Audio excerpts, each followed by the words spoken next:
Le mea culpa du président Ravalomanana dans son discours a étonné plus d'un. Didier Ratsiraka de son côté estime que la refonte de la Constitution et la dissolution des structures de la transition est de mise. La liberté de presse est encore équivoque à Madagascar. Il existe encore de nombreux blocages, bien que les journalistes sont libres dans l'exercice de leurs fonctions. Madagascar se trouve actuellement à la 68e place sur 180 en matière de liberté de presse. Au Népal, les recherches des survivants du tremblement de terre vont se clôturer d'ici peu. Le gouvernement népalais estime qu'il n'y a plus aucune possibilité de trouver des survivants dans les décombres.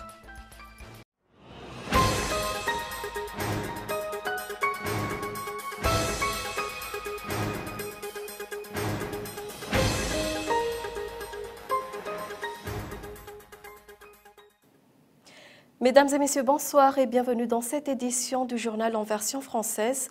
Nous vous invitons à la suivre jusqu'à la fin. Nous allons débuter cette édition par la page politique. Refonte de la Constitution et dissolution des structures mises en place pendant la transition, tels sont les points mis en exergue lors du discours des anciens présidents Ravalomanana et Didier Ratsiraka. Le locataire d'Ambotsrouadj ne s'attendait pas à la tournure de la conférence élargie sur la réconciliation nationale. Les détails avec Erniry Narabari. Le mea culpa de l'ancien président Ravalomanana a étonné plus d'un. Ce n'est pas d'actualité, le 16 mars 2009, il a déjà fait un mea culpa et demande pardon avant son départ en exil. À son retour au pays, le 13 octobre 2014, ses déclarations ont été musclées et qualifiées de menaces contre le pouvoir, d'où la mise en résidence surveillée. Ces faits ont suscité des débats depuis longtemps. Peut-on croire en la sincérité de Ravalomanana ? Peut-on lui faire confiance? Dans son discours à Ivato, il a également demandé l'abrogation du décret portant son assignation en résidence surveillée, ainsi que la levée de la suspension de son compte bancaire et l'ouverture de Tico. Sur le cas de Ravalomanana, le président Razonarmapian n'a fait aucune objection.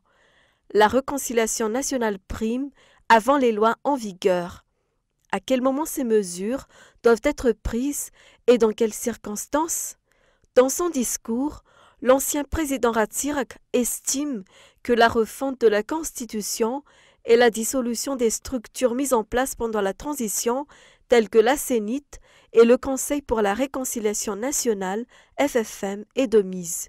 Sur le plan économique, l'amiral a rappelé le Boukmène, son programme, au temps où il était à la tête de Madagascar.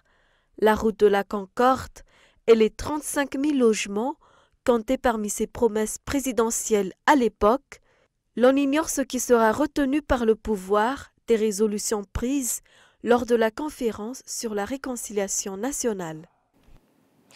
Concernant toujours l'écho de cette assise qui a été organisée à IVA depuis 4 jours, les résolutions des assises organisées par le FFCAM n'ont pas été convaincantes pour la plupart des participants. Apporter des changements à la Constitution serait une forme déguisée de coup d'État, affirme ce juriste, Imbik Anakle, ancien garde des Sceaux. Toutefois, changer la Constitution figure parmi les résolutions qui ont reçu le plus de soutien. Par ailleurs, beaucoup ont déploré que leurs propositions n'ont pas été prises en considération. Et un tout autre sujet pour continuer, changeons maintenant par la page économique. L'arrivée du prochain ATR de la compagnie Air Madagascar n'est pas encore connue jusqu'à ce jour. Le directeur général de la compagnie nationale sera actuellement en pleine négociation pour l'acquisition de ce deuxième avion, d'après les sources. Les détails avec Lili Rabiata. Le deuxième ATR 72-600 de la compagnie Air Madagascar était attendu pour le mois d'avril dernier. L'arrivée a été prévue ce jour. Jusqu'ici, rien n'est clair quant à la date exacte de son débarquement. Quelles seraient les causes de ces retards? Des informations révèlent que le directeur général de la compagnie Air Madagascar serait à l'étranger actuellement pour des négociations. Pour rappel, aucun responsable n'a dévoilé le budget réservé à l'acquisition du premier ATR. Ce serait aussi le cas pour ce deuxième ATR. D'après les informations, l'État aurait alloué 77 millions de dollars pour l'acquisition des nouveaux ATR cette année. Jusqu'ici, la réorganisation des vols ne satisfait pas encore les clients. Par ailleurs, le monde de l'aéronautique est encore dans une zone de turbulence. Il n'y a pas encore de compromis entre les employés de l'ADEMA et les responsables sur les marchés des deux grands aéroports de Madagascar. L'opérateur qui aura le marché n'est pas encore connu. Des rencontres seraient actuellement en cours entre les employés de l'ADEMA et des ministres pour tenter de résoudre le problème. La journée mondiale de la liberté de presse est célébrée aujourd'hui pour le cas de Madagascar. La réouverture des stations fermées pendant la crise de 2009 n'est pas encore dans l'ordre du jour de l'État, d'après Joël Lara-Leifowit, journaliste. Le ministère de la Communication, de son côté, souligne que ces stations reprendront service la semaine prochaine à Madagascar. L'opinion publique estime que la presse n'est pas encore totalement libre. La Grande Île est classée à la 64e place sur 180 en matière de liberté de presse. Nous allons suivre ce reportage réalisé par Gaëtan Ndiatselav. La réouverture des stations suspendues pendant la crise 2009 semble être classée au fond des tiroirs. Le manque de volonté politique en est la principale cause, martèle Joël Lara-Leifowit. La décision est purement politique. On attend les intentions de l'État d'après ses explications. Le ministère de la Communication, de son côté, tente de calmer le jeu et dans sa version des faits. D'après Ratiar Saniv, secrétaire général du ministère de la Communication, il n'y a pas de blocage quant à la réouverture de ces stations. Quelques-unes d'entre elles reprendront service dès la semaine prochaine, affirme-t-il. La reprise des activités dépend des documents qui sont entre les mains des stations. Mais quoi qu'il en soit, la liberté de la presse est encore équivoque à Madagascar, d'après Gérard Arakoutnirine, président de l'Ordre des journalistes. Il explique qu'il existe de nombreuses barrières, bien que les journalistes sont libres dans l'exercice de leurs fonctions. C'est le cas sur les relations avec certaines sources. Les journalistes sont souvent confrontés à des pressions. Madagascar est classé à la 64e sur 180 places en matière de liberté de presse. La journée mondiale de la liberté de presse est célébrée aujourd'hui. Expositions, débats et différentes animations étaient au programme de la journée. Côté sécurité, à la gare routière nationale de Fassan-Karan, les passagers se plaignent des vendeurs escrocs. Ils proposent des produits périmés, des éléments électroniques abîmés tels que les cartes mémoire ou les clés USB. De leur côté, les intermédiaires dupent les passagers en promettant des bas tarifs, se disparaissent avec les bagages. Les responsables de la gare routière ont pris des mesures à partir du 15e de ce mois. Chaque vendeur doit s'inscrire dans une association et porter un badge ainsi qu'un gilet spécifique. Reportage avec Olive. À part les vêtements, les chaussures et les produits cosmétiques, les gadgets électroniques tels qu'accessoires téléphoniques ou cartes mémoire sont les plus vendus aux alentours et dans l'enceinte de la gare routière de Fassan-Karan. Nombreux passagers sont actuellement victimes d'escroqueries. Un bon nombre de marchands vendent des produits périmés ou détériorés. Les plus fréquents sont des téléphones qui ne marchent plus. Cette dame, par exemple, a acheté il y a 2 mois environ une boîte de pommade et l'a utilisée pour soigner une plaie. La situation de son enfant n'a cessé de s'empirer après application. Ils ont consulté un médecin et a découvert que tout a été provoqué par la pommade périmée. Des passagers ont été aussi victimes des racoleurs. Toute une foule s'empare de leurs bagages dès l'entrée de la gare. Les responsables des coopératives de transport conseillent de s'adresser directement à eux sans l'intervention des racoleurs pour éviter tout ennui. De leur part, les gérants du stationnement des taxis Brousse ont pris des mesures. Selon Rakout Njafara Fredinar, président du comité gérant de stationnement, chaque marchand ambulant portera un badge et un gilet spécifique à partir du 15 mai prochain. Il est ainsi pour les chauffeurs de taxi permanents à la gare routière, les dockers et les intermédiaires officiels. Tout cela permet d'identifier chacun d'eux et permet également un contrôle en cas de délit. Cette mesure demande un renforcement des forces de l'ordre à la gare routière. Dans la page culturelle, la passion que les jeunes ont pour la culture asiatique enchante les parents qui utilisent ce très vif intérêt de leurs enfants à aiguiser leur intelligence. L'apprentissage de la langue étrangère et les us et coutumes d'un ailleurs lointain s'avèrent être d'une formidable efficacité. C'est alors la ruée vers des événements comme le Manga Mania Festival. Reportage de Michael Ramarla. 안녕하세요. 난 너씨입니다. 안녕하세요. 이근루는 지가였습니다.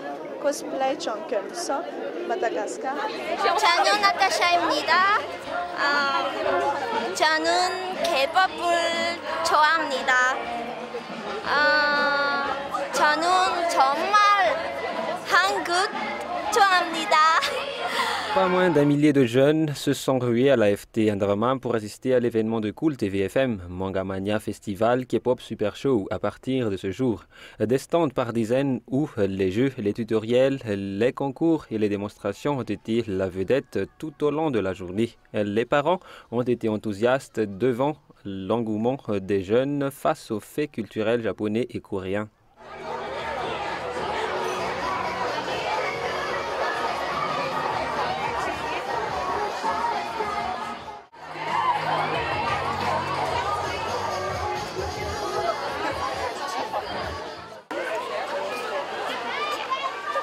Hormis satisfaire leur curiosité sur la culture asiatique, les jeunes se sont défoulés lors des live K-pop et dance cover coachés par les animateurs de Cool TVFM.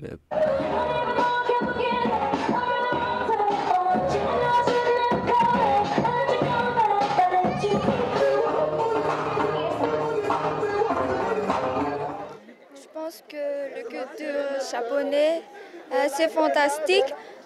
C'est à la mode en ce temps-ci. Je pense que le K-pop, c'est à la mode de nos jours. Et la plupart des jeunes sont fans. Et c'est pourquoi est-ce que tout le monde vient ici. Toute une file d'attente n'a cessé de se former pour obtenir un portrait simple ou la version manga. Et les activités se poursuivront demain toujours à l'AFT Andramam.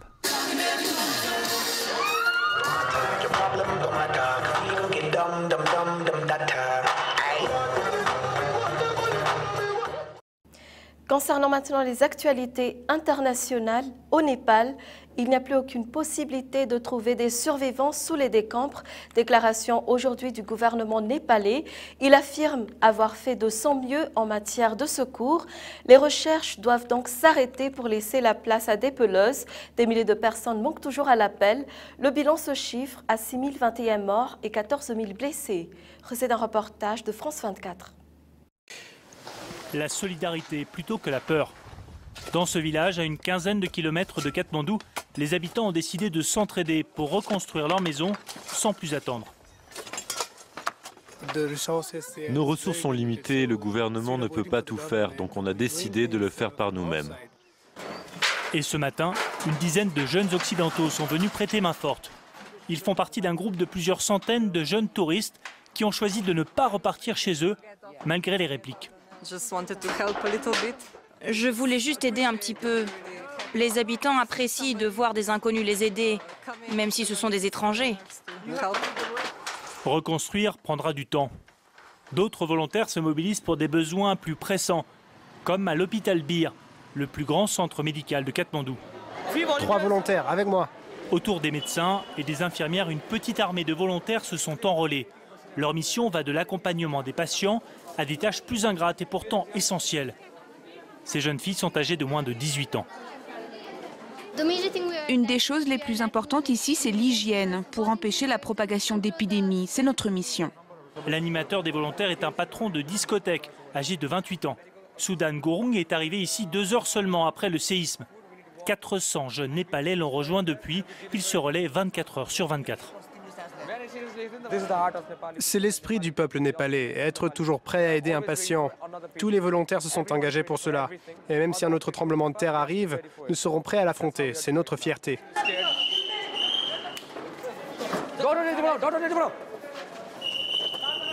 Au 6e jour de la catastrophe, la volonté de ces jeunes Népalais paraît sans limite. Un tout autre sujet, vous connaissez sans doute le titre mondial Stand By Me, peut-être moins le nom de son auteur, il s'appelait Benny King. Le chanteur américain s'est éteint hier à 76 ans, son portrait avec France 24. And the night has come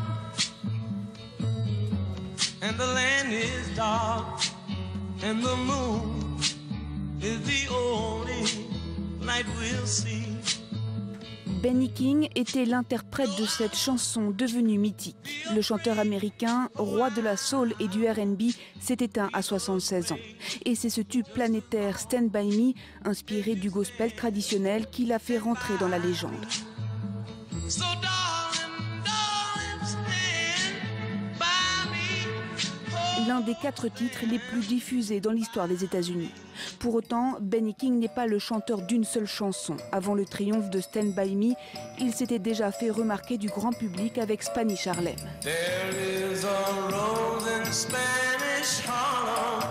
Le titre avait atteint le top 10 des classements des ventes pop. J'ai un grand respect pour les mots maintenant. Avant, tout était cool, il y avait la limousine, je m'amusais beaucoup. Maintenant, je veux du sens.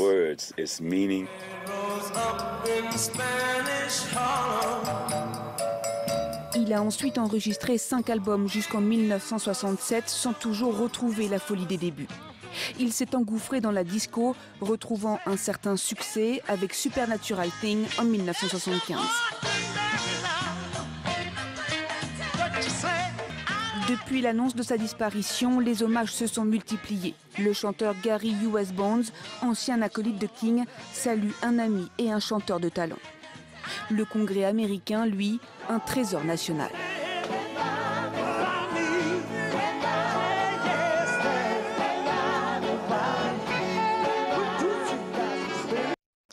Avant de clore cette édition, nous allons vous rappeler les points importants de cette édition.